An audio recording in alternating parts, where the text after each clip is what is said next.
আজ আমি জেমস ক্লিয়ারের লেখা বেস্ট সেলিং বই অ্যাটমিক হ্যাবিট থেকে আপনাদের অভ্যাস বদলানোর একটা ম্যাজিক্যাল উপায়ের ব্যাপারে বলবো। 1970 সালে যখন এনার্জি ক্রাইসিস দেখা যায় তখন কিছু ডাচ গবেষকরা তাদের দেশের লোকেদের ইলেকট্রিসিটি কনজাম্পশনের ওপর নজর দিতে শুরু করেন। তারা লক্ষ্য করেন অ্যামস্টারডামের কাছে একটা অঞ্চলে সমস্ত বাড়িগুলোর সাইজ একই রকম হওয়ার সত্ত্বেও কিছু বাড়ির ইলেকট্রিসিটি কনজাম্পশন রেট অন্যান্য বাড়ির তুলনায় প্রায় 30% কম ছিল। পরে দেখা গেল বাড়িগুলো সেম সাইজের হলেও যে মূল পার্থক্য ছিল সেটা হলো তাদের ইলেকট্রিসিটি মিটারের পজিশন। কিছু বাড়িতে ইলেকট্রিক মিটার বেসমেন্টে লাগানো ছিল আর কিছু বাড়িতে মেইন হলে। ফলে স্বাভাবিকভাবেই যেই বাড়িগুলোর ইলেকট্রিক মিটার মেইন হলে লাগানো ছিল তাদের ইলেকট্রিক কনজাম্পশন অ্যামাউন্ট সব সময় তাদের চোখের সামনে জ্বলজ্বল করায় সেটা তাদের অভ্যাসে পরিবর্তন আনতে সর্বক্ষণ সতর্ক করত, যে কারণে তাদের ইলেকট্রিসিটি কনজাম্পশন অন্যান্য বাড়ির তুলনায় 30% কম ছিল। আমরা সবাই জানি যে কোনো একটা অভ্যাস শুরু হওয়ার জন্য একটা ট্রিগারের দরকার পড়ে। এবার যদি কোনো অভ্যাসের ট্রিগারটাই চোখের আড়ালে পড়ে থাকে তাহলে স্বাভাবিক সেই অভ্যাসটা ইগনোর করতে পারা সহজ হয়ে যায়।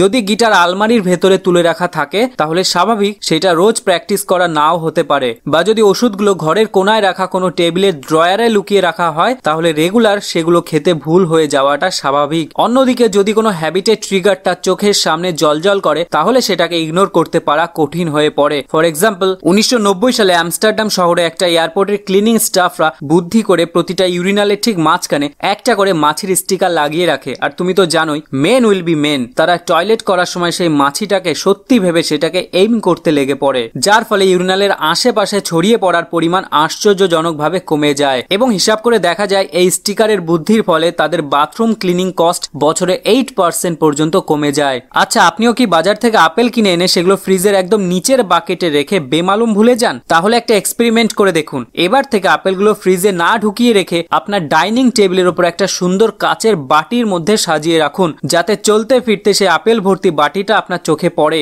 আর তারপর দেখুন কেমন ম্যাজিকের মতো আপনি অটোমেটিক্যালি রোজ একটা দুটো করে আপেল খেতে শুরু করে দেবেন। এই সেম ম্যাজিকটাই আপনি অন্যান্য অভ্যাসগুলির ক্ষেত্রেও অ্যাপ্লাই করতে পারেন। যেমন ধরুন, আপনি যদি রোজ রাতে শোয়ার আগে শুধু ওষুধ খাওয়ার কথা মনে করতে চান তাহলে ওষুধটা রাতে খেয়ে উঠে আপনি যেই বেসিনে মুখ ধোন তার ঠিক পাশেই রেখে দিন।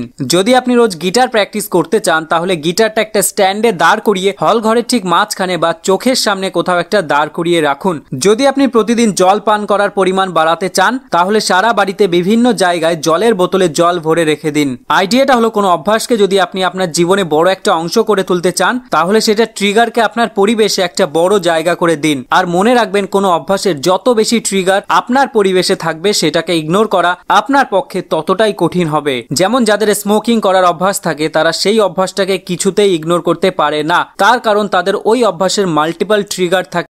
যেমন স্মোকার কোনো বন্ধুর সাথে দেখা হওয়া, গাড়ি চালানো বা কাজের চাপে স্ট্রেস অনুভব করা ইত্যাদি। এই সেম জিনিসটাকে আপনি আপনার ভালো অভ্যাসের ক্ষেত্রেও কাজে লাগাতে পারেন। যদি আপনি আপনার ভালো অভ্যাসের বিভিন্ন ট্রিগার আপনার পরিবেশে ছড়িয়ে দিতে পারেন তাহলে সেটা নিয়ে আপনার সারাদিন ভাবতে থাকার অভ্যাসটা বেড়ে যাবে। এতে করে একটা ভালো অভ্যাস পালন করার সিদ্ধান্ত নিতে পারাটা আপনার পক্ষে একদম ইজি হয়ে যাবে। কিন্তু দুঃখের বিষয় হলো আমরা আমাদের পরিবেশটাকে ডিজাইন করার বদলে সেটার ভিকটিম হয়ে জীবন কাটাই। এখানে একটু মাথা খাটালেই ইকুয়েশনটাকে সম্পূর্ণ বদলে ফেলা সম্ভব। তাই আজই আপনার পরিবেশে যে যে নেগেটিভ হ্যাবিটের ট্রিগারগুলো রয়েছে সেগুলোকে চিহ্নিত করে চোখের আড়াল করে ফেলুন। আর যে পজিটিভ হ্যাবিটের ট্রিগারগুলোকে আপনার পরিবেশে চোখের সামনে নিয়ে এসে রাখা সম্ভব সেগুলিকে এক করে ফেলুন। এখানে একটা জিনিস ক্লিয়ার করা দরকার, আপনি আপনার পরিবেশে কোন জিনিসটা অ্যাড করছেন সেটার থেকেও বেশি ইম্পর্টেন্ট আপনি সেটার সাথে ঠিক কি সম্পর্ক তৈরি করছেন। ফর এক্সাম্পল, একজন রোজ রাতে হল ঘরে রাখা সোফাটার উপরে বসে বই পড়েন আর অন্যজন সেই সোফার উপরে বসেই আইসক্রিম খাওয়ার কাজ করে, তাহলে সেই সেম সোফাটাই